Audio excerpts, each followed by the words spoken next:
அனைவருக்கும் வணக்கம். நான் டாக்டர் பிரதீப் குமார், மரபணுவியல் மருத்துவர், கோயம்புத்தூரில். இன்றைக்கி ஸ்பைனல் மஸ்குலர் அட்ரோபி, முதுகு தண்டுவட நார் சிதைவு நோய், அதை பற்றின ஒரு கருத்தரங்கம்.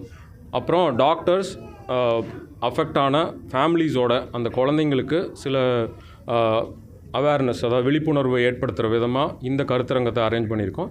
இதை அரேஞ்ச் பண்ணிக்கிறது Indian academy of paediatrics Coimbatore chapter, genome medical centre, benchmark medical trust, அப்புறம் QRSMA அப்படின்ற பேரண்டல் ஆர்கனைசேஷன். அதாவது ஸ்பைனல் மஸ்குலர் அட்ரோபி அஃபெக்ட் ஆன குழந்தைங்களோட அம்மா அப்பாலாம் சேர்ந்து நடத்துகிற ஒரு அசோசியேஷன். நாங்கள் எல்லாம் சேர்ந்து இந்த கருத்தரங்கத்தை நடத்திட்டுருக்கோம். இந்த கருத்தரங்கத்தை நடத்துறதுடைய நோக்கம் என்னென்னா, இது எவ்வளவு பெரிய பிரச்சனை, ஆயிரக்கணக்கான குழந்தைங்க இதில் அஃபெக்ட் ஆகுறாங்க. அந்த குழந்தைங்க எல்லாருமே நாளடைவில் கொஞ்சம் கொஞ்சமாக அவங்களுடைய தசையோட பலத்தை இழந்து கடைசியில் ரொம்ப சிவியரான இடத்துக்கு, உயிருக்கு ஆபத்தானதாக கூட இந்த நோய் முடியுது. இதை பற்றி எல்லாருக்குமே தெரியணும். இந்த குழந்தைங்களை எப்படி பார்த்துக்கிறது, இதுக்குரிய தடுக்கிற வழிகள் என்ன, இது வந்துச்சு அப்படின்னா இதுக்குரிய ட்ரீட்மெண்ட் ஆப்ஷன்ஸ் என்ன, இதை பற்றியெல்லாம் இன்றைக்கி டீட்டெயில்டாக டிஸ்கஸ் பண்ண போகிறோம். நான் மரபணுவியல் மருத்துவராக மக்களுக்கு சொல்கிறது என்னென்னா, இந்த ஸ்பைனல் மஸ்குலர் அட்ரோபி ஒரு ஃபேமிலிக்கு வருது அப்படின்னா திரும்ப திரும்ப வரக்கூடிய வாய்ப்பு இருக்கிற மசில் அப்னார்மாலிட்டி. இதை சரியான முறையில் ஒரு குழந்தைக்கு கண்டறிஞ்சோன்னா அல்லது ஃபேமிலியில் கண்டறிஞ்சோன்னா அடுத்தடுத்த குழந்தைங்களுக்கு வர்றதுக்கு தடுக்கிற வழிகள் நிறையா இருக்குது. கம்யூனிட்டிலேயே கூட நம்மளால் இதை ஸ்க்ரீன் பண்ண முடியும். யாருக்காவது வரதுக்கு ரிஸ்க் இருக்குது அப்படின்னா கூட அதை நம்ம கண்டுபிடிச்சி ப்ரெக்னென்சி டைம்லேயே அதை கண்டுபிடிச்சி தடுக்கிறக்கூடிய வழிகள் இருக்குது. அப்படிங்கிறத பற்றி நான் பேச போகிறேன். டாக்டர் ஆன் ஆக்னஸ் மேத்யூ, அவங்க நியூரோ மஸ்குலர் ஸ்பெஷலிஸ்ட், அவங்க பெங்களூர்லேருந்து வந்திருக்காங்க. அவங்க இந்த குழந்தைங்களை எப்படி பார்த்துக்கிறதுங்கிறது ரிலேட்டடாக உங்கள்கிட்ட இப்போ பேசுவாங்க. எல்லாருக்கும் வணக்கம். என் பேர் டாக்டர் ஆன் ஆக்னஸ் மேத்யூ. நான் பிள்ளைங்களோட நியூராலஜிஸ்ட், பெங்களூர்லேருந்து வந்திருக்கிறேன்.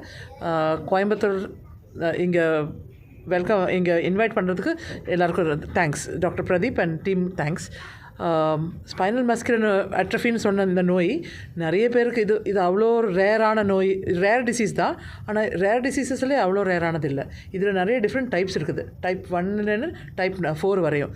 டைப் 1 எல்லாம் சீக்கிரமாக வருது. ஏன்னா ரொம்ப பார்க்குறதுக்கு ரொம்ப ஸ்கேரியாக, ரொம்ப டிப்ரெஸிங்காக, டிஸ்ட்ரெஸிங்காக இருக்குது அந்த குழந்தைங்க எல்லாம்.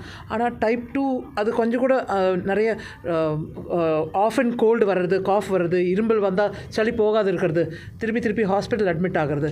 டைப் 3 டைப் 4 இருக்கிறவங்க எல்லாம், உங்களில் இருக்கிறவங்க சிலவங்க உங்களுக்கு தெரியாத கூட இருக்கலாம், நடந்துட்டு இருக்கிறாங்க, ஆனால் கொஞ்சம் வீக்னஸ் இருக்குது. ஸோ இது ஏன் இம்பார்ட்டன்ட்னா, இது கண்டுபிடிக்கிறது ரொம்ப இம்பார்ட்டண்ட். கண்டுபிடிக்கலைன்னா மைல்டாக இருக்கிறவங்க அடிக்கடிக்காக ஃப்ராக்சர் வருது, முதுகு வலி வருது, அது மாதிரி வேறு பிரச்சனைகள் வருது. உங்களுக்கு அது மாதிரி டவுட் எதனா இருக்குதுன்னா அது உங்கள் டாக்டர்கிட்ட போங்க. ஒரு 5-6 வருஷம் முன்னாடி, வருடங்கள் முன்னாடி இதுக்கு ஒரு ட்ரீட்மெண்ட்டும் இருக்கல. இப்போ ட்ரீட்மெண்ட் வந்துட்டு இருக்குது. ஆனால் ட்ரீட்மெண்ட் எல்லாம் ரொம்ப எக்ஸ்பென்சிவாக இருக்குது. கோடிகளில் வருது, லட்சங்களில் வருது. சிம்பிளான ரிசிப்ராம் சொன்ன மருந்து கூட அது 73 lakhs இந்தியாவில். அதே நம்ம பக்கத்து வேறு இடங்களில் இன்னும் கம்மியாக வருது. ஸோ நம்மளோட எஃபர்ட் எப்போவும் கவர்மெண்ட் கூட வேலை பண்ணி கவர்மெண்ட் ஹெல்ப் பண்ணுது. இது எப்போ மக்களுக்கு இந்த மருந்து அவங்கக்கிட்ட ரீச் ஆகணும். ஆனால் அது வரையும் கையில் அந்த மருந்து கிடைக்கல, கோடிகள் கிடைக்கல, இருந்தாலும் உயிரோடு வைக்கலாம், பெட்டர் குவாலிட்டி ஆஃப் லைஃப் கொடுக்கலாம். ஏன்னா புத்தியெல்லாம் நல்லா இருக்குது, புத்திசாலித்தனமாக இருக்கிறாங்க. அது அவங்கள எப்படி நம்ம எல்லோரும் சேர்ந்து அதை பற்றி நம்ம இப்போ டாக்டராக இருந்து நாங்கள் இவங்களெல்லாம் பார்த்துக்குறோம். நீங்கள் ஜென்ரல் பப்ளிக்காக இருந்து உங்கள் குடும்பத்தில் யாருனா இருக்கிறாங்க, இல்லை உங்கள் கிட்ட இருக்கிறவங்க யாருனா இருக்கிறாங்களோ அவங்கள ரீச் தெம் டு ஹெல்ப். அவங்களுக்கு சரியான ஹெல்ப் கிடச்சிச்சின்னா நல்ல வாழ்க்கை வாழலாம், நார்மல் லைஃப் வாழலாம். ஸோ டாக்டர் பிரதீப் சொன்ன மாதிரி அடுத்த தலைமுறைக்கு வராத பார்க்கலாம். ஆனால் அவங்களுக்கு இருக்கிற குழந்தைக்கு இமீடியட்டாக வராது. ஆனால் ஒரே குடும்பத்தில் இருக்கிறவங்களுக்கு வர்ற வாய்ப்பு அதிகம் இருக்குது. பட் இதுக்கு ஹோப் இருக்குது. தேங்க்யூ.